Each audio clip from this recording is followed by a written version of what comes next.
What's up, guys?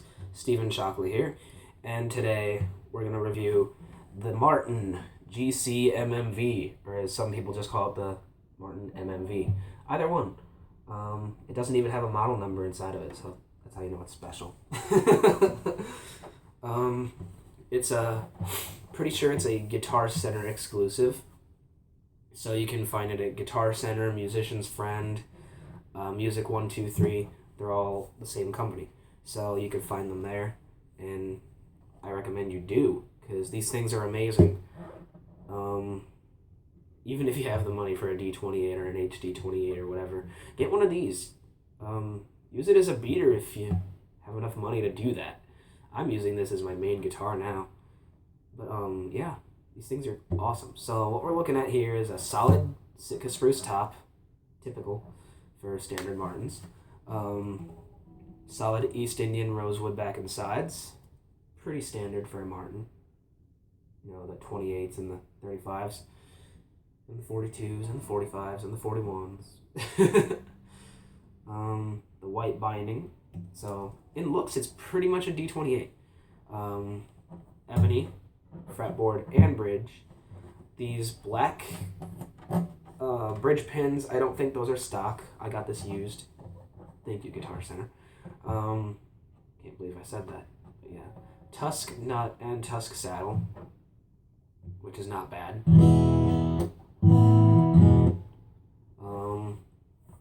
Mahogany neck, no finish on the back of it, at least no gloss, which is a good thing for me personally. I don't like glossy necks because you stick to them really easily. They get all disgusting and grimy.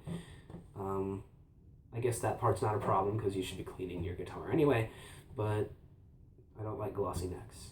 I actually sanded the one on my Yamaha over there. Tortoiseshell pickguard, faux tortoiseshell pickguard. If it was a real tortoiseshell pickguard, the cops would be knocking down my door right now, and I wouldn't be doing a review. But standard headstock, no special binding over it or anything, so just standard headstock. No problem there. I don't mind it at all. Pretty sure it's just the 28 rosette, which is, again, not a bad thing. Another thing that's not stock is the input jack strap button. Yeah. So I can put a pickup in here if I want to. It doesn't have a pickup in here, but it has this. So I'm assuming the previous owner intended on putting in a pickup, but he got rid of this thing before he could, for whatever reason. I don't know why he would get rid of this thing. I've heard some mixed reviews about this guitar. Most of them are positive. The ones that are not are usually pointing at the bracing, because the bracing in here is the A-framed X bracing, which is used on Martin's X series, the 1 series. I believe it's on the 15s. I'm not sure about the 16s. I don't think it's on the 16s, but I could be wrong. I know it's on the lower stuff, though, and it's not a bad thing. They wouldn't use the A-framed X bracing if they thought it was bad. It's just apparently cheaper to make, and sometimes cheaper is better. I'm not saying that this is better than scalloped X bracing or something, but it's just different. To the right person, it'll be better. So what's different between this and the D28? Well, I listed all the specs, but the differences are this has tusk instead of bone. This has the A-framed as opposed to standard X bracing. I think the 28 has standard X bracing. I hope. I don't want to be wrong. And the tuners on here are just standard Martin tuners, the die-cast Martin tuners, as opposed to, I forget what the 28 has, probably Grover's. Please don't be wrong there. But yeah. Oh, a mortise and tenon neck joint instead of a dovetail. That's the other big thing that people don't like about this, is the mortise and tenon, and the mortise and tenon as opposed to the dovetail. and I don't mind that either. If a guitar sounds good, I don't care what the neck joint is or what the bridge pins are or whatever.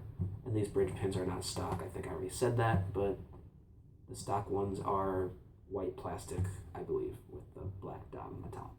I'm not sure what these are. Probably just black plastic. Either that or ebony. It'd be cool if these were ebony, but I'm going to switch those to bone anyway. You're telling me to stop talking by now. You want me to just play the guitar, but it's a review, and you gotta learn about the guitar before you hear what it sounds like, because it's the fun part of the review. So yeah, I'll play the guitar for you now.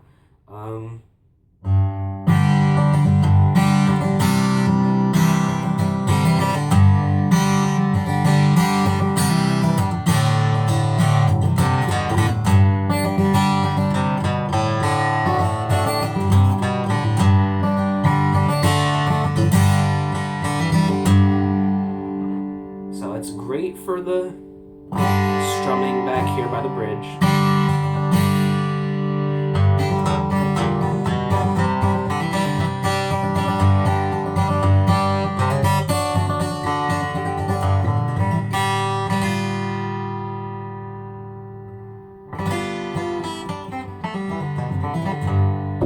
It's great for that.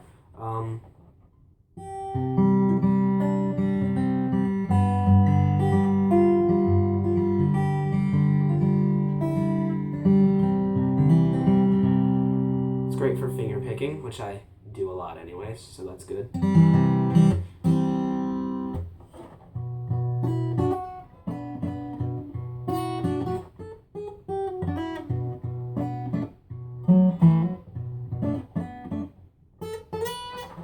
It's good for that stuff too, and I'm not good at jazz, believe me, but it can do it. It can really do anything you throw at it. You want to strum back here by the neck.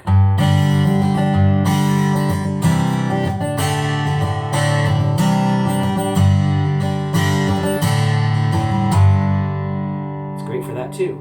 This guitar has a lot of mid-range.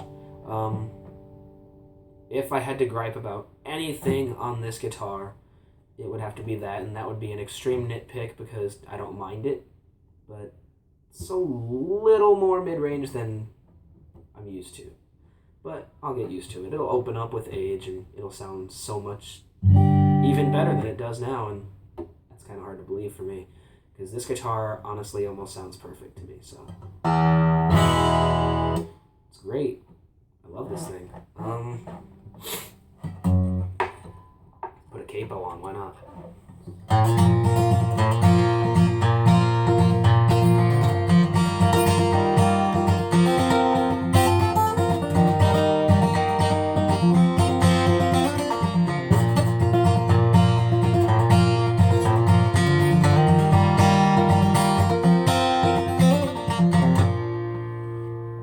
So yeah, this guitar is really great.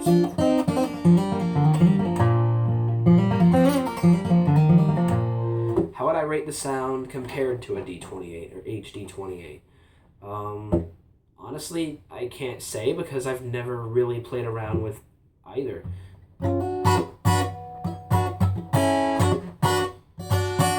I have played an HD28 at Guitar Center, but the strings were dead, which kind of ruined the experience for me.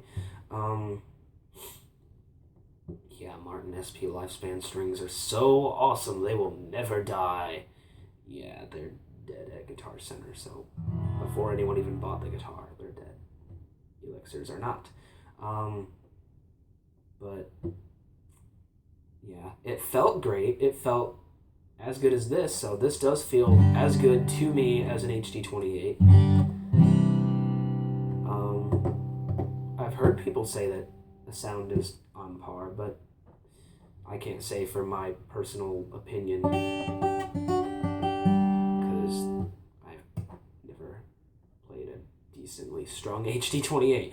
But I do like the sound better than the Performing Artist series, if that means anything. I mean, I know those are around the same price, but I chose this over a Performing Artist. The Performing Artist felt slightly more comfortable than this, but this sounded so much better that kind of weighed out, and I got used to how this thing feels really quickly, so now it feels great to me. So yeah, this guitar, the intonation is spot on, no need to mess with it. The action came pretty dang good. I don't have any complaints about it. Only thing I'm going to do is change out the bridge pins for bone, because, yeah, why not? Get more sustain that way.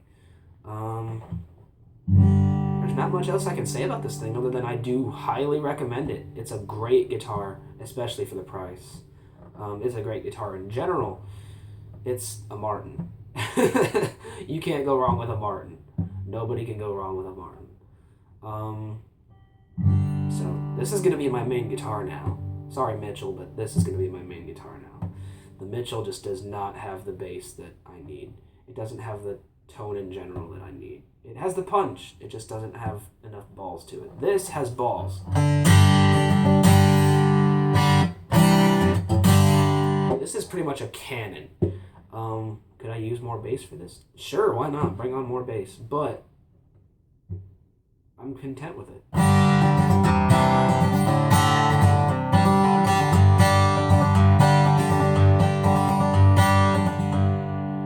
So yeah, I've been rambling on forever. I think I'm going to stop now and leave you guys. I'll compare this to the Mitchell that I have around. I've used the Mitchell for a year now. I'll compare this to that, so you'll see that in a different video. Just to see what price can do and what different companies can do for your sound. So yeah, I will see you guys in that video, and until then, see you. Hopefully you enjoyed this. Hopefully you learned something. Hopefully you'll go get this guitar, because it's a good guitar, if you have the money. If not, then, I don't know, get a Blue Ridge. So yeah, bye-bye.